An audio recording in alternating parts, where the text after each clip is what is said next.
ഇപ്പോൾ ഇവിടെ ഇത് അറിയാലോ. അത് പ്രകൃതിയിൽ ഞങ്ങൾ നിൽക്കുന്നത് ഏകദേശം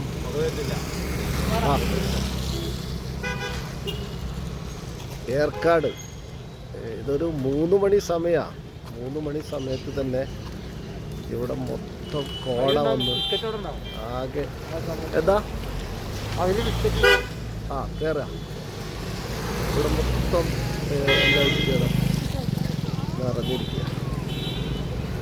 ഇപ്പോൾ ഇതൊരു മഴ പെയ്യുന്നൊരു സീസണാണ്, റെയിനി സീസണാണ്. ഇവിടുത്തെ ടൂറിസ്റ്റ് ടൈം എന്ന് പറയുന്നത് മെയ് മാസമാണെന്നാണ് ഇവിടുത്തെ ഒരു പറയുന്നത്. നല്ല തണുപ്പുണ്ട്. കോട എന്ന് പറഞ്ഞു കഴിഞ്ഞാൽ അതിശക്തമായ കോടയാണ്. ചില സമയങ്ങളിൽ ഇവിടെ വന്ന് നിറഞ്ഞ് പിന്നെ ഒന്നും കാണാൻ. എൻ്റെ ബാക്ക് സൈഡാണ് തീരുന്നത്.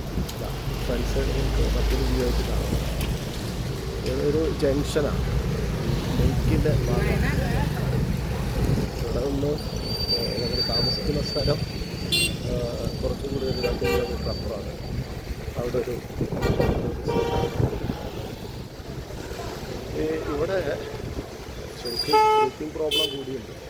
അത്രമാത്രം നമ്മൾ പ്രതീക്ഷിക്കുന്നില്ല. ഞങ്ങൾ മറ്റൊരു ചില പർപ്പസുമായിട്ട് സേലം വന്നതാണ്. പക്ഷെ അത് അവിടെ നിന്ന് യൂണിവേഴ്സിറ്റി പർപ്പസും കാര്യങ്ങളൊക്കെ ഉണ്ടായിരുന്നു. ഇതുവഴി ഒന്ന് കയറിയപ്പോൾ ഒരു വലിയൊരു എക്സ്പീരിയൻസാണ്. സമയത്ത് ഇവിടുത്തെ ഒരു ആംബിയൻസ് ഒന്നും ടൂറിസ്റ്റുകളൊക്കെ ഉണ്ട്, പക്ഷെ ഒരുപാടൊന്നുമില്ല. വന്നവരൊക്കെ നല്ല മഴ ഇങ്ങനെ ഒരു വെയിൽമഴയായിട്ട് ഇങ്ങനെ കൊല്ലുന്നുണ്ട്. ഇവിടെ വന്ന പ്രകൃതിസാണ്